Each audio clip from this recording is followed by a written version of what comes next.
Nós vamos estudar a palavra de Deus, irmãos, nessa noite, aprender sobre alguns mitos e algumas verdades que a palavra de Deus nos apresenta. Na verdade, o que o mundo apresenta é mais mitos, superstição. Uma vez uma pessoa chegou para mim e disse assim: não, assim como diz na palavra de Deus, né, faz a tua parte que eu te ajudarei. Você já ouviu falar essa frase? Em que parte da Bíblia ele está? Hein? Em parte alguma. Não está em nenhum livro da Bíblia. Foi alguém que criou e disse que estava na Bíblia, mas não está, né? Faz a tua parte que eu te ajudarei. É uma frase bonita que tem lógica e realmente é assim, né? Mas na Bíblia não está. As pessoas geralmente, quando vão lhe abençoar, né, elas dizem assim que Deus e Nossa Senhora, né, lhe abençoe, porque aí já vem da tradição católica, que na Bíblia mesmo não tem. Tem ali a bênção do Pai que Moisés pediu para os filhos de Israel repetir sempre, né, que o Senhor te abençoe e te guarda, que o Senhor faça resplandecer o seu rosto sobre ti, que o Senhor sobre ti levante o rosto e te dê a paz. Quer dizer, todas as vezes ele só menciona o Senhor, o Senhor, o Senhor, o Senhor, Deus. Deus é quem nos abençoa. E no meio desse mundo de superstição, a superstição também vem para dentro da igreja. E muitas pessoas são supersticiosas assim. Muitas vezes tem alguns termos equivocados que elas usam. Um dos termos é Deus te acompanhe. Sabia? Que é um termo equivocado você dizer para alguém Deus te acompanhe. Por quê? Não é conveniente dizer Deus te acompanhe. Exatamente. É que você pode ler aí Mateus 9, verso 9. Ao entrar, Deus te abençoe. A sair, Deus te acompanhe, né? Os quadros dizem assim. Mateus 9:9. Partindo dali, Jesus viu um homem chamado Mateus, não é assim? Sentado na coletoria e disse-lhe: segue-me. Ele se levantou e o seguiu. Quem acompanhou quem? Jesus acompanhou Mateus, Mateus acompanhou Jesus.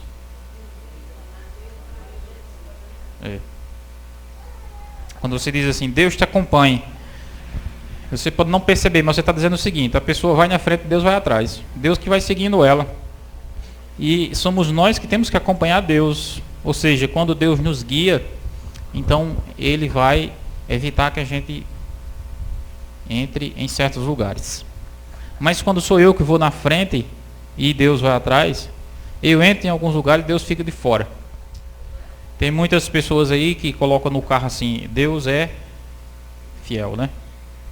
Deus é fiel. Às vezes tem alguns adesivos da igreja, né, que a gente coloca no carro ali. Eu tenho muito medo de colocar esses adesivos no meu carro. Por quê? Porque às vezes eu chego num canto, que nem hoje, aí você pode olhar, meu carro está todo sujo, né? Aí fica lá, igreja adventista tal, e o carro todo sujo. Você está dizendo o quê? Que a igreja é o quê? Está representando mal a igreja, entendeu? Aí você coloca no carro lá, Deus é fiel. De vez em quando você pensa que não, você está entrando no motel com o seu carro. Aí o nome lá, você está desonrando a Deus. Você precisa ter muito cuidado com isso. Aquele mandamento, acho que é o terceiro, diz assim: não tomar o nome de Deus em vão. Não é só o fato de você falar o nome de Deus em vão, entendeu? É o fato de você dizer ser uma coisa e fazer outra. Você está usando o nome de Deus em vão. É a maneira de agir. Mau testemunho. Aí você coloca textos bíblicos no seu carro ali, e de repente você vai ali no trânsito, aí de repente tem um atraso, um contratempo, uma pessoa cruza na sua frente e sai do meio, Satanás, né? O cabo aqui vai passando lá. Aí tá a frase bíblica lá, e diz: gente, quem é que está nesse carro? É Deus ou é o Satanás? A gente tem que ter muito cuidado. E são pequenos equívocos que acontecem. O outro equívoco é um mau uso das expressões, que uma das expressões que eu mais escuto na igreja é Deus possa. Que Deus possa, que Deus possa, que Deus possa, que Deus possa abençoar fulano, que Deus possa melhorar a nossa vida, que Deus possa, que Deus possa, que Deus possa. Qual é o erro nessa frase, irmãos? Não tem erro. Que Deus possa. Existe alguma coisa que Deus não possa? Existe alguma coisa que Deus não possa? Não. Então quando a gente fica dizendo assim, que Deus possa, que Deus possa, que Deus possa, a gente está duvidando que Deus pode. Na Bíblia teve um homem que falou isso com Cristo. Está aí em Marcos, abre aí Marcos. Marcos é depois de Mateus aí, Marcos 9, 22. Vamos ler a partir do 20, para entender a história, né? Marcos 9, a partir do 20. E trouxeram-lhe, e quando ele viu a Jesus, o Espírito imediatamente o agitou com violência. Caiu um dele por terra e revolvia-se espumando. Perguntou Jesus ao pai do menino, há quanto tempo isso acontece? Desde a infância, respondeu. Muitas vezes o joga no fogo, na água, para o matar. Mas se tu podes alguma coisa, tem compaixão de nós e ajuda-nos. O pai daquele menino que estava doente, né, endemoniado, disse Jesus assim, se tu podes fazer alguma coisa, faz. O que foi que Jesus respondeu a ele? Jesus respondeu, se podes, tudo é possível ao que crê. É assim que diz na sua Bíblia? Verso 23. Não é assim não? Diz como na sua? Se tu podes crer, tudo é possível ao que crê. É. Você está entendendo? A pessoa, o pensamento do ser humano é assim. Se Deus puder fazer alguma coisa, que Ele faça. Aí Deus vai e retorna a pergunta para a pessoa. Se você puder crer, eu posso fazer tudo.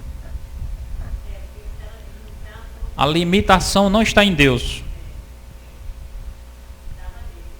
A limitação não está em Deus, irmãos, está em nós. Quando a gente fica dizendo que Deus possa, que Deus possa, que Deus possa, a gente fica colocando tudo em Deus, como se Deus não pudesse, eu não quisesse. Só que Deus, ele vai agir de acordo com a minha e com a sua fé. Quando você acredita que Ele pode, então Ele realmente pode. Fazer milagre para Deus é fácil ou difícil? Fácil. Milagre para mim e para você é difícil. Mas para Deus é muito simples. Onde está a dificuldade toda? A dificuldade está em eu e você acreditarmos no milagre. Deus pode tudo. Ele pode fazer qualquer coisa. E você imaginar. E por que Ele não faz? Você pode pensar assim, né? Exatamente porque Deus, Ele não fará coisa alguma, nem grande nem pequena, que eu e você não venhamos pedir e venhamos acreditar. Deus, ele deseja muito nos abençoar. Ele deseja transformar a nossa vida. Ele deseja tornar a nossa vida melhor. Mas Ele só pode fazer isso quando eu e você cremos, quando eu e você oramos e pedimos. Isso é um ponto importante da religião. Deus, ele pode. Na Bíblia tem uma história interessante lá de um homem chamado Jabes. Jabes, ele pediu a Deus, sabe o quê? Bens materiais. Ele pediu a Deus. Ele disse, Deus, eu vivo num lugar apertado, eu quero que o Senhor alargue as minhas fronteiras. Aí logo depois, assim, no versículo diz assim, Deus concedeu o que ele pedia. O que ele pediu. Às vezes você não consegue entender a Bíblia. Você pode pedir a Deus, Senhor, eu quero entender a Bíblia. Eu não entendo nada, eu sou burro, eu vou ler a Bíblia, eu não entendo nada. E eu quero que o Senhor me ajude a entender a Bíblia. Eu tenho fé que o Senhor pode me dar essa capacidade. Sabe quem fez isso? Leandro Quadros, da TV Novo Tempo. Ele trabalhava na Novo Tempo e era todo dia chegando perguntas lá dos estudantes da escola bíblica. E muitas das perguntas ele não conseguia responder. O que foi que ele fez? Pediu a Deus. Muitas das coisas que você gostaria que acontecesse na sua vida e ainda não aconteceu, não é por causa que Deus não quer lhe dar. É porque você ainda não exerceu a fé necessária para pedir e para acreditar. E Deus espera por nós. Ele espera a nossa ação. Ele pode tudo. E Ele fará tudo quando eu e você quisermos nos dispormos a buscá-lo. E se a gente permanece na mesma situação, estagnado, então Deus também não vai agir para mudar a nossa situação simplesmente porque Ele quer. Ele quer fazer tudo. No decorrer da sua vida você vai perceber o quanto tempo às vezes você perde. Eu mesmo já imaginei isso, já pensei isso comigo mesmo. Minha vida ela poderia estar muito melhor se em determinado momento da minha vida eu tivesse agido com mais consagração a Deus. Uma revolução pode acontecer na minha vida, na sua vida, uma revolução acontecer na igreja, quando eu e você despertamos para isso. Para entendermos e compreendermos as coisas que Deus pode fazer e que Ele não fez ainda porque nós não deixamos. E nós não permitimos, de alguma forma. Outra coisa que as pessoas dizem aí está também equivocado. Deus tarda, mas não falha. Onde está o erro aí? Deus tarda, mas não falha. Tarda significa demora. Deus demora, mas não falha. Vocês acham que Deus demora? Veja aí Pedro, 1 Pedro, 2 Pedro 3,8. Há todavia uma coisa, amados, que não deveis esquecer, que para o Senhor um dia é como, e 1000 anos como um dia.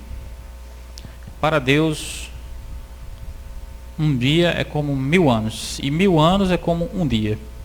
Ou seja, traduzindo, para Deus o tempo não existe. Deus está além do tempo. A nossa vida é como uma linha de chegada que você cada vez mais vai se aproximando do fim, né? E para Deus não existe começo nem fim. É uma coisa só o tempo todo. O tempo não passa. Eu e você, nós temos apenas o presente. Você assiste aqui o culto hoje, vai para casa. Esse dia nunca mais você vai ver ele na sua vida. Esse dia que passou, né? Um minuto que passa na sua vida, nunca mais você tem ele de volta. De repente chega 70, 80 anos e a vida termina. Mas para Deus isso não existe. E as pessoas dizem assim, não, mas Deus está demorando, Deus tarda. Mas não falha. Porque isso daí é uma percepção do ser humano para com a realidade que ele enfrenta. Porque o ser humano na vida, realmente ele observa o mundo e ele percebe que Deus está demorando. Ele quer as coisas de imediato. Só que quando Deus dá as coisas a ele de imediato, ele percebe que aquele não era o tempo certo. Na Bíblia diz assim, quando completaram-se 400 anos que os filhos de Israel estavam no Egito, naquele exato dia, no mesmo dia, as hostes de Israel saíram. Deus tinha determinado o tempo. Quando Jesus apareceu, foi batizado por João no Jordão, ele disse assim, o tempo está cumprido. Arrependei-vos e crede no reino de Deus. Jesus ele veio à história, ele surgiu na história exatamente no tempo certo. Não foi no tempo demorado, no tempo exato. E a volta de Jesus está demorando? O que é que vocês acham? Está tardando? Tem a parábola das virgens, né? Onde ele fala exatamente isso. Diz que o noivo tardou. E algumas das virgens lá pegaram no sono, porque ele demorou. Mas essa demora é pela percepção humana. E essa demora também é provocada pela ação humana. Você pega a história do povo no Egito, que o caminho do Egito era como, mais ou menos como daqui em Pernambuco, aqui em Recife, alguma coisa assim, perto, né? E o povo passou 40 anos para chegar.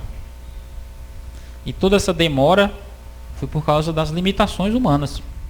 Para nós, se Jesus voltar amanhã, ou se Jesus voltar daqui a 100 anos, vai fazer uma diferença grande, não vai? Mas para ele não vai fazer diferença quase nenhuma. E para ele um dia é como 1000 anos, 1000 anos como um dia. Ele valoriza o tempo curto, e o tempo extenso para ele também não existe. Deus, ele não tarda e nem falha. O quarto detalhe aqui que eu gostaria de chamar a atenção para vocês é Mateus 17:30. Volta aí um pouquinho. Quando a gente tinha lido Mateus já, vamos voltar para Mateus, capítulo 17, verso 20, melhor dizendo. 17, verso 20. E ele respondeu, não é assim que diz? Por causa da pequenez da vossa fé. Pois em verdade vos digo que se tiverdes fé como um grão de mostarda, direis a este monte, passa daqui para acolá, e ele passará. Nada vos será impossível. Aqui, irmãos, tem um pequeno erro de tradução na Bíblia da linguagem de hoje. Eu acredito na Bíblia NVI também. Observe claramente que essa passagem está dizendo que se nós tivermos fé do tamanho de um grão de mostarda, não é isso que ele fala? É isso? Não, na minha Bíblia diz assim: se tiverdes fé como. Existe alguma diferença em ser como e em ser do tamanho? Ou é a mesma coisa? Na sua Bíblia diz como ou diz do tamanho? Como.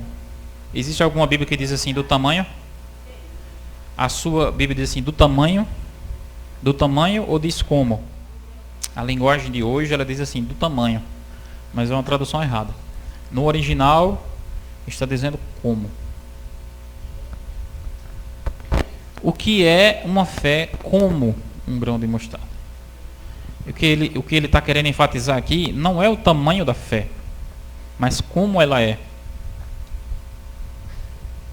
A fé, ela pode ser grande ou ser pequena, desde que ela seja como um grão de mostarda, é o padrão que ele apresenta na Bíblia. E como é o grão de mostarda? Quem sabe dizer? Mas como é ele assim? Como é? Aí, aqui mesmo em Mateus ele explica como é o grão de mostarda. Capítulo 13, Mateus 13.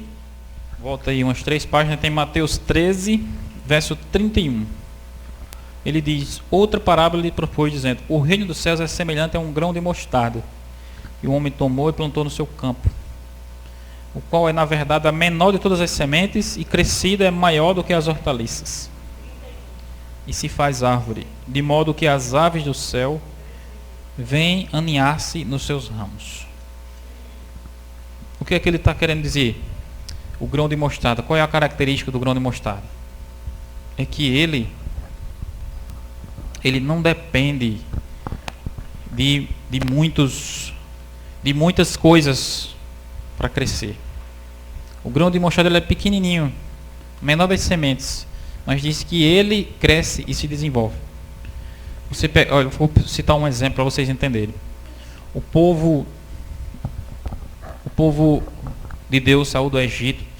Eles saíram e passaram pelo meio de quê? Lembra?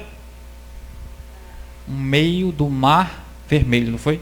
Alguma vez você já foi tomar banho de praia e viu o mar se abrindo, passou pelo meio do mar? Na sua vida já viu alguma coisa? Nunca ninguém ouviu falar disso. E esse povo andou no meio do Mar Vermelho. Esse povo diz que andava com uma nuvem, protegendo eles do sol durante o dia, e à noite protegendo eles do frio. E esse povo via Deus falando com Moisés no monte. Diz que o monte tremia. Pessoas que veem essas coisas, que veem Deus agindo dessa maneira, que veem milagres de Deus assim, elas devem ser o quê? Fiéis ou infiéis? O que vocês acham? A obrigação delas é ser o quê? Fiéis ou infiéis? Fiéis.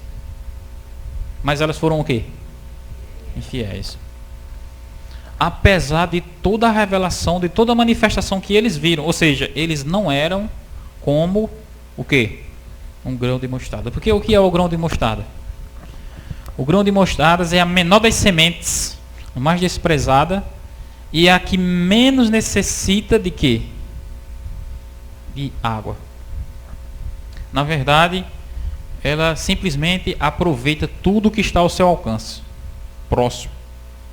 E Jesus falou aí que ela faz o quê? Cresce. Percebeu a história?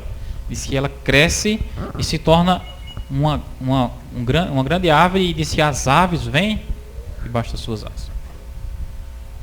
O que significa isso, irmãos? Traduzindo para a nossa vida. Existem algumas pessoas que elas leem a Bíblia toda e não fazem nada. Elas não são como o grão de mostarda. Existem algumas pessoas que elas leem um versículo da Bíblia e aquilo dali muda a vida dela. Aquilo dali é um exemplo de como é o quê? O grão de mostarda. Algumas pessoas, você começa a estudar a Bíblia com elas, e você estuda a Bíblia 20 lições, aí depois você estuda o Apocalipse, mais 20 lições, aí depois você estuda a Bíblia novamente, 30 lições. Aí você, vamos para a igreja? Não quero ir para a igreja não. Não. Essa pessoa não é como o quê? Como o grão de mostarda. Como é o grão de mostarda? O grão de mostarda, ele diz assim: quando é que vai terminar o estudo? Que eu já quero me batizar. Você está entendendo? O grão de mostarda, a característica dele é essa: o compromisso imediato. Se o grão de mostarda não fosse como ele é, então ele ficaria ali, ele não cresceria, ele não desenvolveria, ele não se tornaria uma árvore. E quando você vai para a igreja, você vai observar que é exatamente assim. Você encontra pessoas que elas passam 20 anos na igreja e elas não saem do canto. E existem algumas pessoas que com poucos anos de igreja, elas já começam a demonstrar frutos. Porque assim é o grão de mostarda.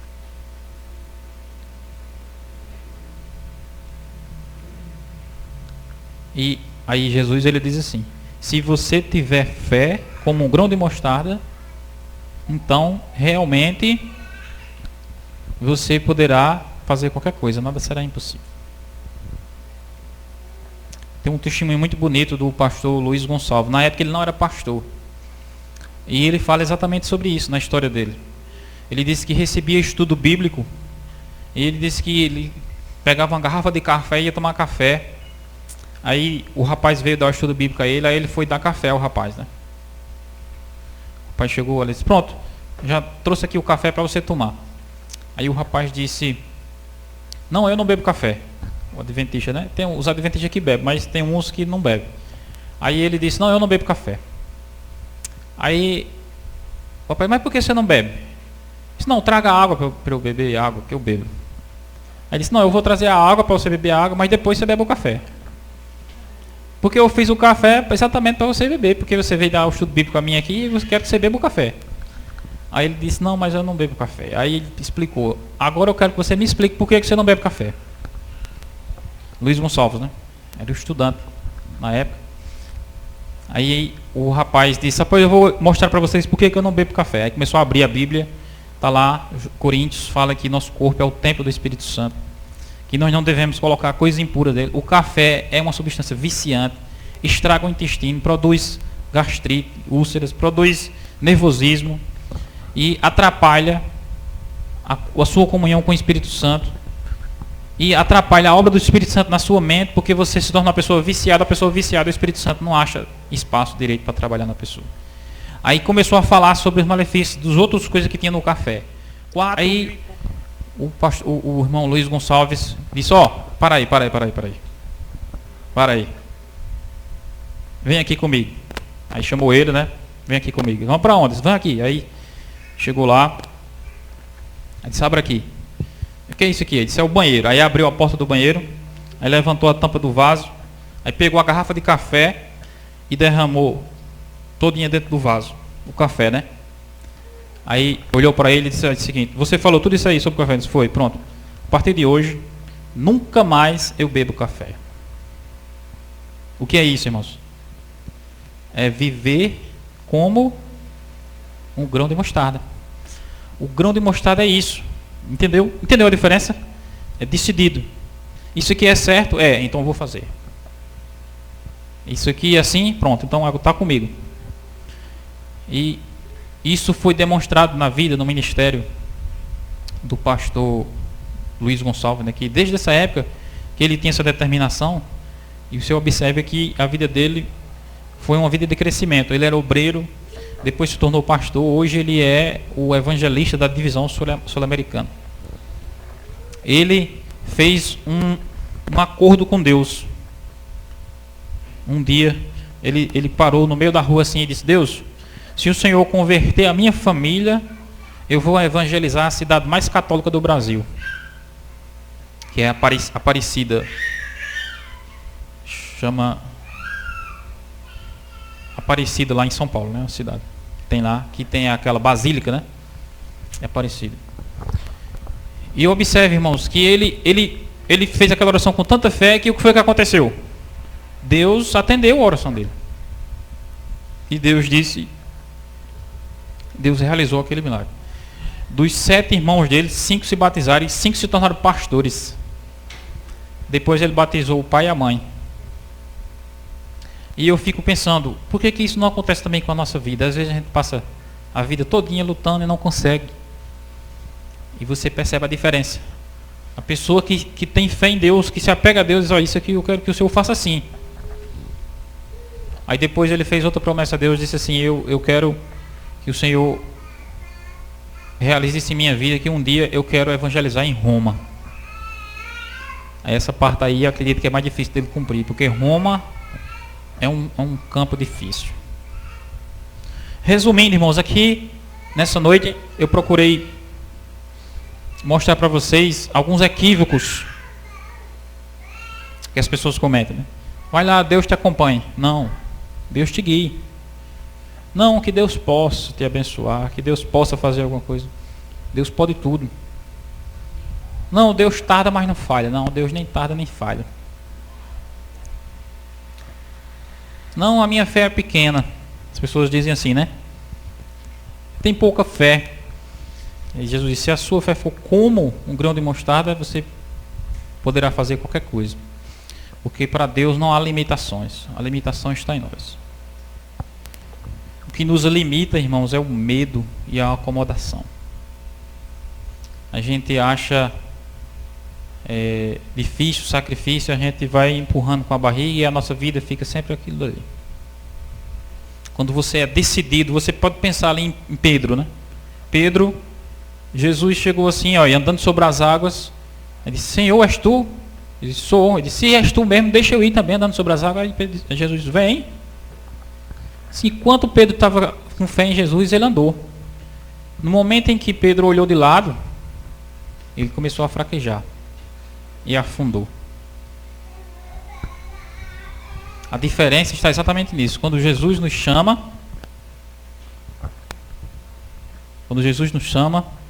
ele nos dá a capacidade para seguir, nos dá a força. Mas se você não tiver o compromisso de segui-lo, então acontece a mesma coisa que aconteceu com Pedro: você afunda. E você observa a igreja, que o reflexo é exatamente isso. Grande parte das pessoas acha que Deus é que tem que fazer tudo por elas. Mas o que é que Deus faz por nós? Ele nos dá um chamado. E se eu responder ao chamado, e se eu e você tivermos fé no chamado de Deus, então Ele pode realizar tudo em nossa vida. Tudo que você imaginar, que você quiser, que você desejar. Mas se você ficar empurrando a sua vida espiritual com a barriga, Deus vai perceber que você não tem compromisso nenhum. Então Ele também não vai agir sem a sua participação. Essa é uma realidade. E essa é uma coisa que precisa mudar na minha vida e na sua vida. Muitas coisas que eu tento corrigir e eu passo tempos e tempos para deixar aquilo ali.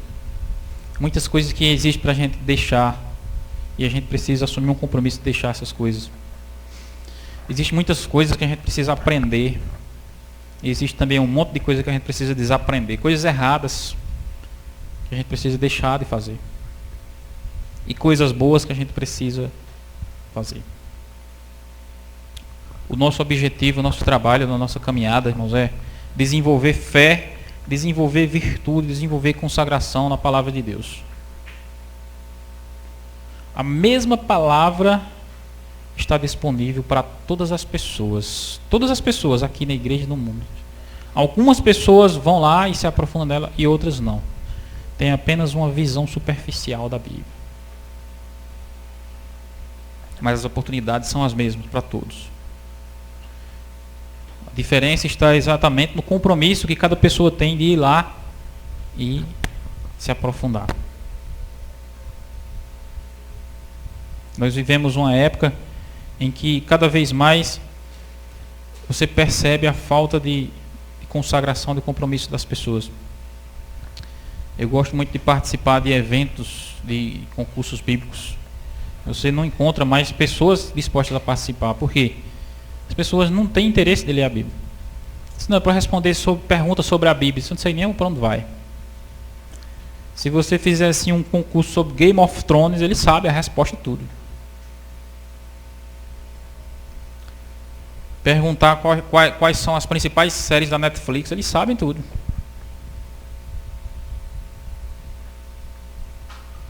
E é numa época exatamente em que a informação está acessível. A Bíblia está acessível. Na época da Idade Média, os papas, os religiosos, eles proibiam as pessoas de ler a Bíblia. E parece que isso daí era bom, porque quanto mais se proíbe algo, mais as pessoas querem, né? Aí quando liberaram a Bíblia, hoje a Bíblia está disponível, acessível em todos os tipos de dispositivos que você acessa, celular, papel. Mas é como se a Bíblia fosse proibida, porque as pessoas não têm interesse nenhum em estudar o que a Bíblia diz.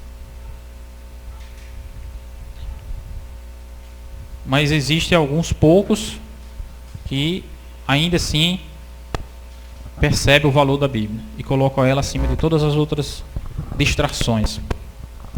E esse deve ser o nosso alvo, irmão.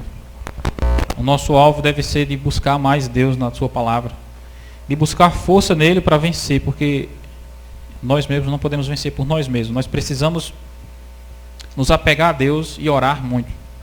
Orar muito a Deus, pedir que Ele nos dê os seus olhos para enxergar o mundo com os olhos dele. E pedir que Ele nos dê a sua força para obedecer às suas leis, porque a gente só consegue obedecer a Deus com a força de Deus, sabia? A nossa própria força não tem como. E pedir a Deus que Ele nos dê sabedoria, para que a gente sempre tome a decisão certa. Todos os dias nós somos confrontados com decisões. Muitas decisões a gente toma baseado no impulso, baseado no prazer.